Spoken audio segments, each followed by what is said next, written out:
Irang asina maram oiraga Meeyamgi Senmitlon Phagathannabagi Pandamda paikhatpa CM Economic Revival Program gi makhada Lamlai Assembly Constituency gi manung channa Lousangkhong gi louphamda Ingkhol Koiriba Mapham sing Constituency asigi MLA Kh Ibomcha Yengsinkhre Yengsinkhong chat atuda Lousangkhong gi khunja singna thawai yauna amadi mai pangna Ingkhol Koiramba ubada apenba phongdok laduna MLA Kh Ibomcha na hai Loumi singna chahi chuppa loufam sing hanghandana thamnaba honabada thawai yauna honabiyo maduda tangai fadana changba khudimak mating pangani haibagi thazaba MLA Ibomcha na pikhe khongchat aduga mari lainana mafam adugi khunja singna phongdorakpada loufam asida khunja kunrom pulaga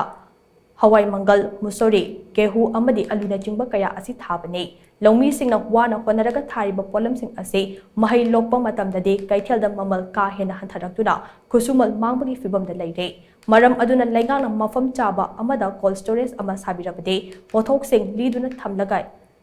yonbada sendong khara fangbang ngamkane Lousangkhong gi lokon ase dolai thabi beres na ising pibang ngamba mafamni adubo beres asigi sadar yadaba yawba maramna ising pidana leiriba ase mari leinaba singna athubada meeting changbiu haidaso kunja singna makata na phongdorakhe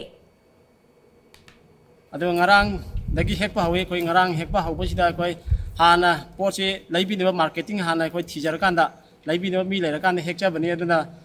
ngarang hekpa hawbasida koi chawrangna keji chahum he aduga ngasi sisu keji chahum gi chang koi hek pangangani haina thorang tauri adu ngasi sisu koi laibineba mi thirakanda hana laibineba thil leirakanda koi hekcha bani aduna sumaina makhata na poche puthokanda marketing gi yon bagi khudong chaba lehenabagi damakta koi pochite haibagi awabadu laitanaba akoi gi jaga jaga da koi gi poche lirga thamba yaba